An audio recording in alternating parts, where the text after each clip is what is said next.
Salman xəstə idi, Həzrət Peyğəmbər sallallahu gəlmişdi onun başının üstünə. Dedi, bu xəstəlikdən 3 şey qazandın sən. Bir, Allah yadına düşdü. 2, duan qəbul oldu. Deyirlər, xəstə vaxtı dua eləyin. Özünüz dua eləyin. Xəstə dua eləyəndə mələklərin duası kimidir onun duası. Tez qəbul olur.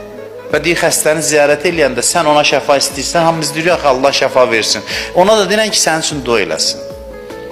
Onun duası tez qəbul olur. Üçüncü də budur ki, günahların təmizlənir. Ne üçün bunlar baş verir? Ne üçün? Çünki insan xəstəlik halında ehtiyaclı olduğunu daha yaxşı başa düşür.